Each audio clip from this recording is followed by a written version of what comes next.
Okay, guys, so you guys are catching me, and I'm right now in the car, and you're probably thinking, what is this? Well, this is React. Welcome to the rebirth of React. And today's episode is called Unrecognizable. You see how I went from one background in my last video to this one? Ha! Unrecognizable, right? Unrecognizable is a season that I'm titling where I am in life. I think a lot of times we focus on so many things that's outside of our mind, outside of our body, outside of our emotions, outside of our intellect, that we begin to suppress or we begin to make things just more important than that. For me this year, I want to see what it's like for me to be in counseling. I want to see what it's like for me to have a trainer and work out. I want to see what it's like for me to read more and do things that really matter to me. One of the definitions is not able to be recognized or identified. This is for people, whether you feel like you're at the beginning of a tribulation or you're at the middle. This is for me to tell you, just like I'm telling myself, it's not worth it to only go through it.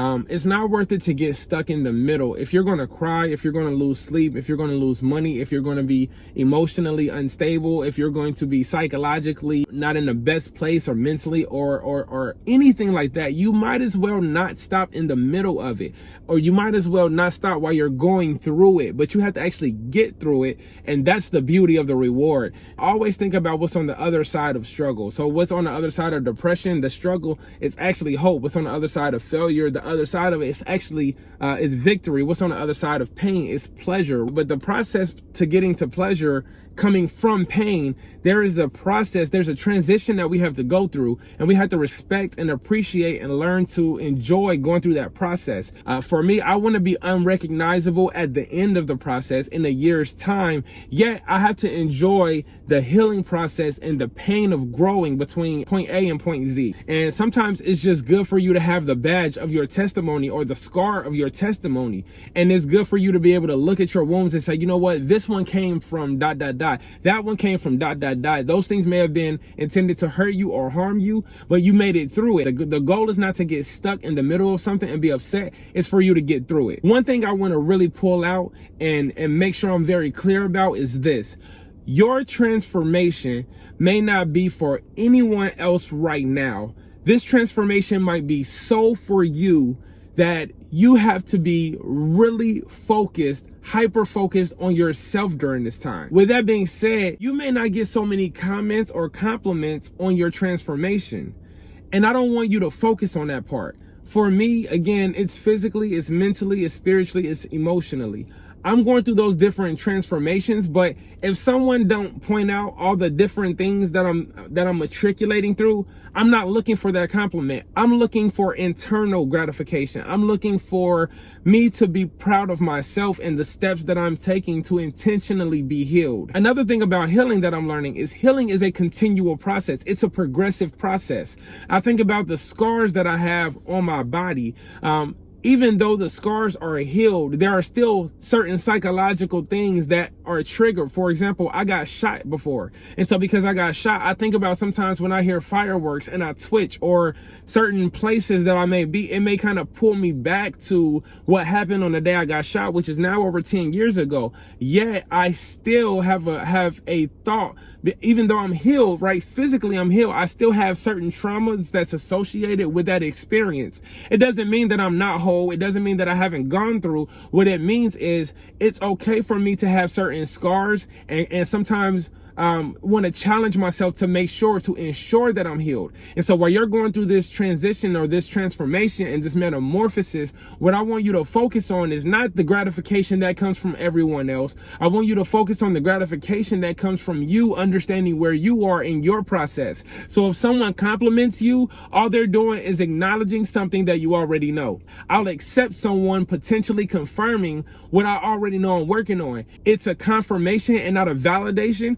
The validation comes from me. The confirmation may come from someone else, whether it's a stranger or whatever, but the validation comes from me, with me being proud of my progress, with me being proud of myself, with me taking pride in what I'm accomplishing because it's my journey. At one point, I'm going to look at this tribulation that I'm going through and I'm going to think to myself, wow, I was really tripping about something small like that when I know that I'm so much more strong. I always knew that I was stronger. So I want the transformation to be reflective of what I already think in my mind, what I already feel in my heart. And now I'm just taking progressive steps to manifest or to bring out what I see with where I am. Pleasure of a situation, the pain of a situation. You may start off hurt, but somewhere between here and there, somewhere between A and Z, you worked it out enough for you to feel comfortable with the growing pain in between. Because a lot of times we're so hard on ourselves, but we're someone else's biggest cheerleader. And that's why they keep us around. They keep us around because we give them the gas to keep their vehicle moving.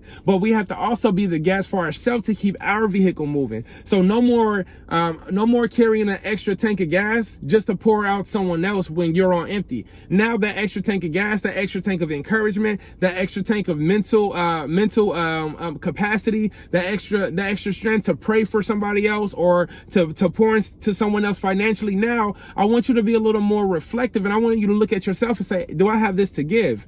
I'm not telling you to be selfish. I'm still a mentor. I'm still a brother. I'm still a friend. I'm still a child of, my mom is still here. So I still have people, things, and situations to influence and to give myself to. Yet in this time of being unrecognizable, it's okay for you to bet on yourself, for you to invest in yourself, and for you to pour into yourself more than other people. I don't want you to lose yourself, but I want you to discover the things that have been buried. For me, there are passions that I've been reawakened to. Somehow I just let fall by the side, and it's nothing or no one else's fault but mine. Yet I have to look at myself and I have to blame myself because I've been so heavily vested in things that are not me for this next year. What you're doing this year is going to affect what happens to you 3 years from now, 5 years from now, 7, 10, 15, 20 years from now. So what if you gave yourself a solid year to mentally, physically, emotionally, spiritually, intellectually, sexually be well? What if you did that for yourself? A solid year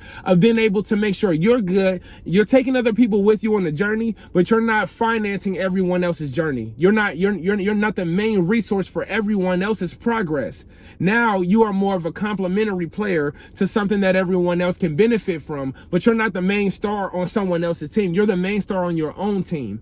Unrecognizable. I want to challenge you during this time to find the best version of yourself, to find the fun version of yourself, the creative version of yourself, the business version of yourself, the affectionate version of yourself, the spiritual version of yourself. I want to challenge you to find the best version of you to give to yourself. I want you to be unrecognizable over the next 365 days. I'm challenging you to look at yourself today and then envision who you want to be in a year from now, and then make enjoyable progressive steps. Now, you may not enjoy every single step of the way. Just like working out, you're going to go through different pains. You're going to go through different growth spurts. You're going to need more rest. You're going to need more finances or more resources. Get through whatever you have to get through, but let's not make any excuses for not being who we want to be in 1 year from now. I'm going from August 13, 2021 to August 13, 2022, and I want you to be able to experience my metamorphosis.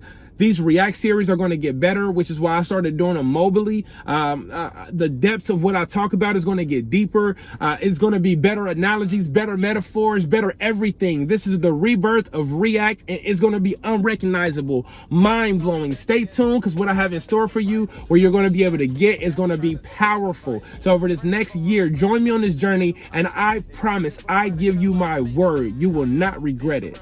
This has been another episode of React. Thank you. Peace. The love that I was given, it wasn't really required. Man, I was loving them the way that I really desire. That's my fault though, ultimately a bad investment. That's what I'm checking, making sure you get my perception. You gon' have to see me glow up. Teleportation, the way these haters wanna show up. I thought it was love, but I guess I had to grow up. I guess in elevation everybody don't go up.